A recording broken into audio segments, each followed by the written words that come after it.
क्या आपने कभी बगैर ओवन के इतना बेकरी स्टाइल रूई जैसा नरम और सॉफ्ट मैंगो केक देखा है? ये देखिए, इसका ज़बरदस्त स्पंज इतना सॉफ्ट के मुंह में जाते ही घुल जाए। और अंदर की जाली देखें, परफेक्ट बेकिंग और बेकरी से 100 गुना बेहतर रिजल्ट। ऊपर की ये चमकदार होममेड मैंगो ग्लेज इसके जायके को 10 गुना बढ़ा देती है। गर्मा गर्म चाय के साथ अगर ये मैंगो लॉफ केक मिल जाए तो चाय का लुत्फ दोबाला हो जाए। तो अगर पहली बार में ही ऐसा ज़बरदस्त केक बनाना चाहते हैं तो वीडियो का एक सेकंड भी स्किप मत कीजिएगा। चलिए शुरू करते हैं। बिस्मिल्लाहिर्रहमानिर्रहीम। अस्सलाम वालेकुम, मैं हूं इरम। कैसी है मेरी यूट्यूब फैमिली? उम्मीद है कि सब ठीक होंगे। मैंगो लॉफ केक बनाने के लिए सबसे पहले एक खुश्क बाउल में 4 अंडे तोड़ लेंगे। अंडे हमेशा रूम टेम्परेचर पर होने चाहिए। अगर अंडे फ्रिज के ठंडे होंगे तो हमारा केक कभी भी सही से फूलेगा नहीं और सख्त बनेगा। अब इसमें हम शामिल करेंगे पौना कप यानी 3/4 cup powder sugar. Powder sugar का ये फ़ायदा है कि ये बहुत जल्दी हल हो जाती है और बैटर को ज़बरदस्त स्मूथ टेक्सचर देती है। बस अब इलेक्ट्रिक बीटर से इसे बीट करना शुरू करते हैं। जैसे जैसे बीटर चलेगा आप देखेंगे कि अंडों का जर्द रंग बदलना शुरू हो जाएगा और ये आहिस्ता आहिस्ता हल्के क्रीमी रंग में तब्दील होता जाएगा। इसे हमने तकरीबन 3 से 4 मिनट तक मुसलसल बीट करना है ताकि ये मिक्सचर साइज़ में डबल बिल्कुल फ्लफ़ी और झागदार हो जाए। इस मरहले पर बिल्कुल जल्दी नहीं करनी क्योंकि अंडों की अच्छी बीटिंग ही वो असल सीक्रेट है जो हमारे इस मैंगो केक को रूई जैसा नरम, स्पॉन्जी और जायकेदार बनाएगा। जब हमारे अंडे और चीनी अच्छी तरह से फ्लफ़ी हो जाएं तो अब इस स्टेज पर इसमें शामिल करेंगे पौना कप यानी 3/4 कप कुकिंग ऑयल। ऑयल डालने के बाद एक बात का ख्याल रखिएगा कि इसे अब ज़्यादा बीट बिल्कुल नहीं करना। सिर्फ और सिर्फ 30 सेकंड के लिए हल्की स्पीड पर बीटर चलाएंगे ताकि ऑयल मिक्सचर में अच्छे से हल हो जाए, क्योंकि ज़्यादा बीटिंग से केक बैठ भी सकता है। इसके बाद हम इसमें डालेंगे half table spoon vanilla essence जो अंडों की स्मेल को ख़त्म करके केक में ज़बरदस्त खुशबू लाएगा। और अब अपने इस मैंगो केक का एक बहुत ही प्यारा और दिलकश कलर लाने के लिए हम इसमें शामिल करेंगे 1 चुटकी येलो फूड कलर और 1 चुटकी ऑरेंज फूड कलर। इन दोनों रंगों का कॉम्बिनेशन केक को बिल्कुल बाजार और बेकरी जैसा खूबसूरत लुक देगा। बस ये तमाम चीज़ें डालकर एक बार फिर हल्का सा बीटर चलाएंगे ताकि तमाम अज्जा और ये सारा रंग बैटर में अच्छे से यकजान हो जाए।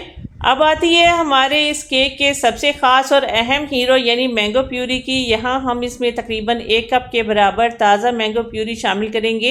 इसे बनाने के लिए हमने 2 अदद मिठास से भरपूर आम लिए थे। इनका गूदा निकालकर ब्लेंडर जग में बगैर एक कतरा पानी डाले बिल्कुल स्मूथ सा पेस्ट बना लिया था। लेकिन एक बात का यहाँ ख़ास ख्याल रखिएगा कि इस प्यूरी को बाउल में डालने से पहले किसी मोटी छन्नी से लाजमी छान लें। प्यूरी डालने के बाद हम इसे बिल्कुल हल्की स्पीड पर बीटर चलाकर इसको मिक्स करेंगे। याद रहे कि स्टेज पर बीटर ज़्यादा देर तक तेज़ स्पीड से बिल्कुल नहीं चलाना, बस चंद सेकंड के लिए हल्का सा जान करना है। केक का लिक्विड बैटर रेडी करने के बाद अब ड्राई इंग्रेडिएंट्स को छानेंगे, जिनकी परफेक्ट मेजरमेंट के लिए मैंने यहाँ पर लिया है 200 ml का मेजरिंग कप।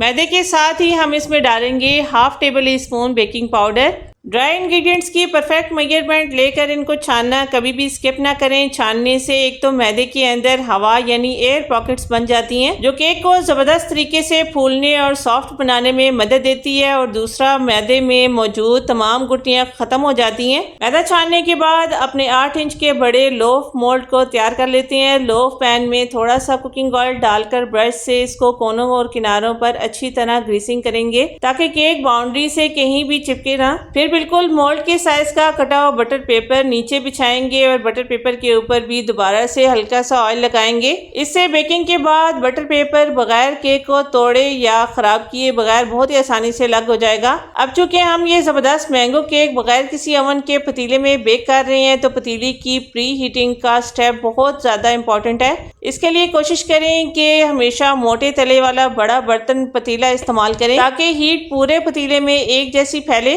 पतीले के अंदर एक बेकिंग स्टैंड या स्टील की प्याली उल्टी करके सेट करेंगे और ऊपर से ढक्कन लगाकर बिल्कुल धीमी आंच पर 10 से 12 मिनट के लिए गर्म होने छोड़ देंगे।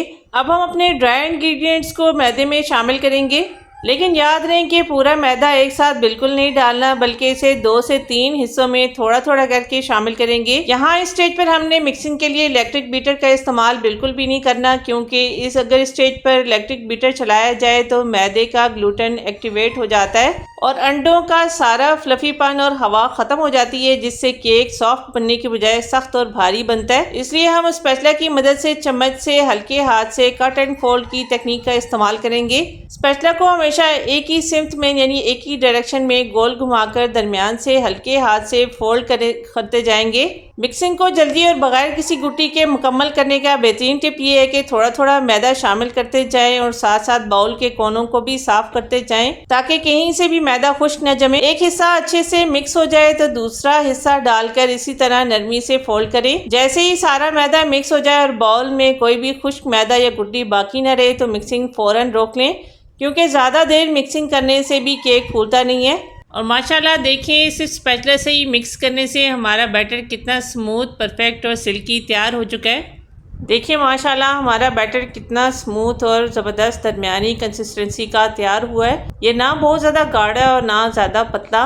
अब इस बैटर को हम अपने पहले से तैयार शुदा 8 इंच के लोफ पैन में शिफ्ट करेंगे। यहाँ एक अहम टिप याद रखें कि मोल्ड को कभी भी ऊपर तक पूरा न भरें, बल्कि हमेशा इसे ऊपर से थोड़ा सा खाली रखें ताकि केक को अच्छे से फूलने की जगह मिल सके। बैटर डालने के बाद मोल्ड को काउंटर पर 2 से 3 बार हल्का सा टैप लाजमी करें ताकि अंदर बनने वाले तमाम एयर बबल्स और एयर पॉकेट्स बाहर निकल जाएं। अब इस लोफ पैन को बड़ी एहतियात से अपने पहले से गर्म किए हुए पतीले में रखेंगे और ढक्कन अच्छे से बंद करेंगे। बिल्कुल हल्की यानी दम वाली आंच पर 35 से 45 मिनट के लिए बेक होने देंगे। एक बात का ख्याल रखेंगे, शुरू के 30 मिनट तक ढक्कन बार बार बिल्कुल न खोलें, वरना अंदर की हीट ज़ाया हो जाएगी और केक बीच में से बैठ जाएगा। 35 से 40 मिनट के बाद एक टूथपिक या छुरी की मदद से केक के दरमियान में डालकर चेक करें। अगर टूथपिक बिल्कुल साफ और ड्राई होकर बाहर निकले तो समझें केक बिल्कुल परफेक्ट बेक हो चुका है। बेक होने के बाद बड़ी एहतियात से पैन को पतीले से निकालें और इसे रूम टेम्परेचर पर थोड़ी देर के लिए ठंडा होने दें। गरम गरम केक को मोल्ड से बाहर निकालने की जल्दी बिल्कुल ना करें, वरना केक नीचे से चिपक कर टूट जाएगा। अब जितनी देर हमारा केक अच्छे से ठंडा हो रहा है, इतनी देर में हम केक के लिए एक बहुत ही ज़बरदस्त शाइनी और मज़ेदार मैंगो ग्लेज़ तैयार कर लेते हैं। इसके लिए पैन में डालेंगे आधा कप मैंगो प्यूरी, और याद रहे कि प्यूरी को यहाँ भी छान कर ही इस्तेमाल करेंगे ताकि ग्लेज़ में कोई भी रेशा न रहे और वो बिल्कुल शाइनी और स्मूथ बने। अब इसमें 3 टेबल स्पून पाउडर शुगर डालकर अच्छी तरह से मैंगो प्यूरी के साथ इसको मिक्स करेंगे। चीनी जब थोड़ी मिक्स हो जाए तो इसमें 1 table spoon lemon juice add करेंगे। लेमन जूस डालने से एक तो इसमें खट्टे मीठे जायके का ज़बरदस्त बैलेंस आएगा और दूसरा हमारी ग्लेज़ जमेगी नहीं और बहुत ही चमकदार बनेगी। अब चूल्हे की आंच को बिल्कुल हल्की रखकर इसे मुसलसल चम्मच चलाते हुए 2 से 3 मिनट तक पकाएंगे। जैसे जैसे हल्की हीट लगेगी आप देखेंगे कि इसका रंग और भी ज़्यादा गहरा, चमकदार और शफाफ होता जाएगा। अब इसको यहाँ पर ज़्यादा गाढ़ा बिल्कुल नहीं करना, बस जैसे ही इसमें एक उबाल आ जाए, हल्की सी थिकनेस आ जाए और चीनी अच्छे से हल हो जाए तो चूल्हा बंद कर देंगे। हमारी ज़बरदस्त होममेड शाइनी मैंगो ग्लेज़ बिल्कुल तैयार है। इसे कुछ देर के लिए रूम टेम्परेचर पर ठंडा होने देंगे ताकि ये केक पर सेट होने के लिए परफेक्ट हो जाए।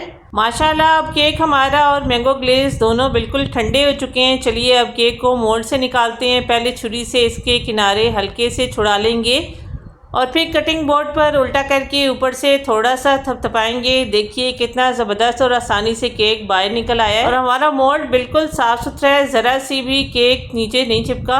अब इसके ऊपर हम अपनी मज़ेदार शाइनी मैंगो ग्लेज़ लगाएंगे। यहाँ सबसे अहम टिप ये है कि केक और ग्लेज़ दोनों मुकम्मल ठंडा होना ज़रूरी है ताकि ग्लेज़ केक के ऊपर बिल्कुल परफेक्ट सेट हो जाए। ग्लेज़ डालकर पूरे केक पर स्पैचुला की मदद से इसको अच्छी तरह से फैलाएंगे। ग्लेज़ के बाद इसके ऊपर डालेंगे छोटे चंक्स में कटे हुए ताज़ा मैंगो और साथ ही इसमें कटे हुए बादाम और पिस्ते भी, जिससे इसकी लुक बिल्कुल बेकरी स्टाइल बन जाएगी। अब इसे तकरीबन 2 घंटे के लिए फ्रिज में सेट होने देंगे ताकि तमाम फ्लेवर्स अच्छे से सेट हो जाएं। खूब ठंडा होने के बाद इसे तेज़ छुरी से खूबसूरत स्लाइस में काटेंगे और शाम की गर्मा गर्म चाय के साथ सर्व करेंगे। माशाल्लाह देखें अंदर से कितना सॉफ्ट, स्पॉन्जी और जायकेदार बना है। अगर आपको ये ज़बरदस्त मैंगो लोफ केक की रेसिपी पसंद आई हो तो वीडियो को लाइक और शेयर ज़रूर करें और चैनल को सब्सक्राइब करना बिल्कुल मत भूलें ताकि ऐसी मज़ेदार रेसिपीज़ आपको मिलती रहें। अपना बहुत सारा ख्याल रखिएगा। अल्लाह हाफिज़।